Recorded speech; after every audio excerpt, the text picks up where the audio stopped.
Well, the president may have won an award for being one of the longest presidents to actually speak at a CPAC event. This speech went well over 2 hours, and in many times he proudly talked about how he went off script. I want to bring in our political panel.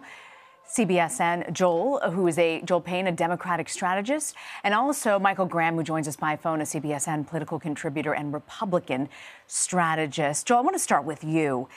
What do you think it was that he attacked that could be really threatening to Democrats at this point? Oh, boy. Well, first off, I mean, you and I were punch drunk here because... Punch drunk and hungry at this point. And hungry. So listen, and Michael is laughing, too. I'm sure Michael's been sitting on the phone feeling the same way. He's probably had lunch, though. The president is really in his element here. It's obvious. Yeah. And what's clear to me is that this is the predicate for his reelection campaign. This is 2020 brought to life. We're going to be doing a lot of this, Rena. We're going to be sitting here and listening to the president speak for long periods of time, and he's going to galvanize his base. What I see here is a president that's decided, I've got to, lay out a base strategy. This is not about expanding my electorate. This is not about bringing new people on. This is not about including independents. This is about expanding my base. And I think what's really interesting is that historically, that's not what presidents do at this point in their term. You look at Barack Obama in 2010, he's bringing in Bill Daley. He's, doing the extension of the Bush tax cuts. He's not doing the red meat stuff to turn up his base. And this president has decided that's what he's going to do. That's what one of my big takeaways is from this. Michael, I want to ask you, it was really hard to ignore the fact that he really delivered. He is masterful at knowing what that base wants. When you see the speech that he gave today, what do you think the focus will be on moving forward on his campaign trail? I think he summarized the 2020 campaign when he said, I believe in the American dream, not the socialist nightmare. And so there are two pieces of that. And when you give a 2-hour speech, let's face it, Joel and I could find evidence for any argument out of that rambling speech.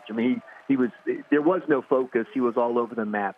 But I think if you cut away the talk about the crowd size and all that stuff, he had an interestingly number of positive things to say. It wasn't the American carnage speech that he gave for his inauguration. If you reach in and grab the numbers about the economy and grab the numbers about the military, which is an important issue, not just to the base, but to a lot of independents too. There's a positive message in there, inside all that snark. And so it's easy to miss.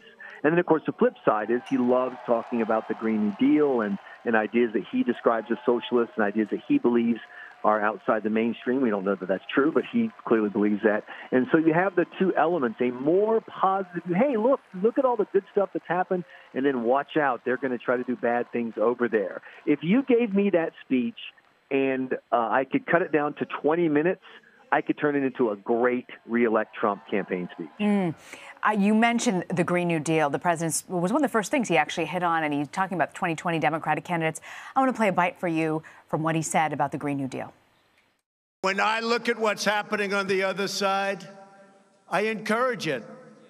I say, no, I think the new Green Deal, or whatever the hell they call it,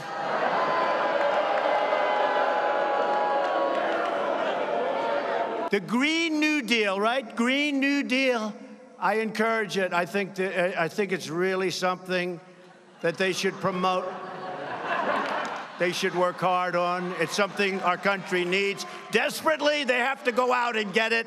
But I'll take the other side of that argument only because I'm mandated to. Okay, so a little bit of humor there, trying to be sarcastic there. Why do you think it is he feels that this can get traction by being sarcastic about this deal? He thinks that he can turn this into his latest hobby horse. And listen, we've seen reporting about this, that what Republicans are going to do this cycle is they're going to call Democrats socialists.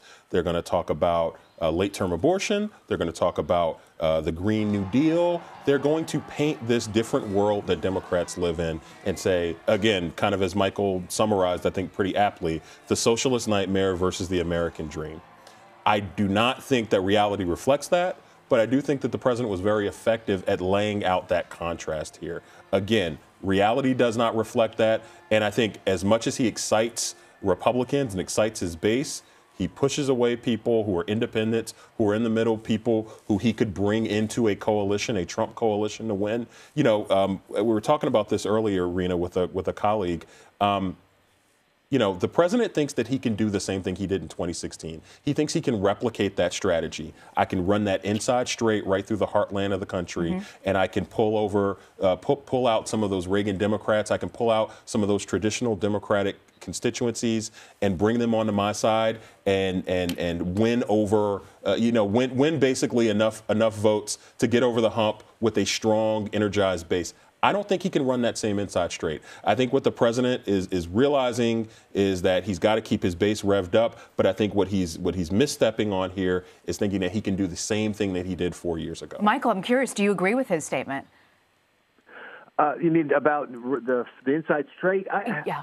If you look at all of the states that are in that kind of Great Lakes area from Iowa up to Minnesota, and Donald Trump is underwater by 10 points or more in all of them. So that's tough. How does he turn it around? And so, right now, today, the answer is no. But look at the things he talked about. If you can cut through that insanely long speech. When he, for example, was talking about, we spent $7 trillion in the Middle East and I can't even land a plane with the lights on.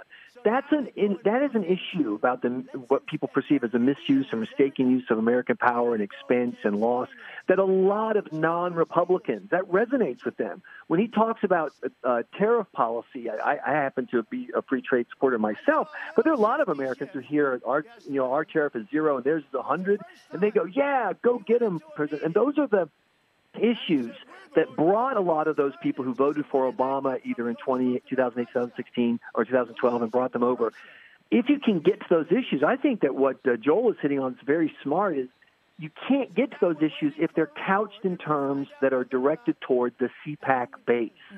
That the talk radio audience is already there, Mr. President. When I listen to him, all I keep thinking is, somewhere there's an AM radio station missing a morning man. He's standing there on the speech as President of the United States.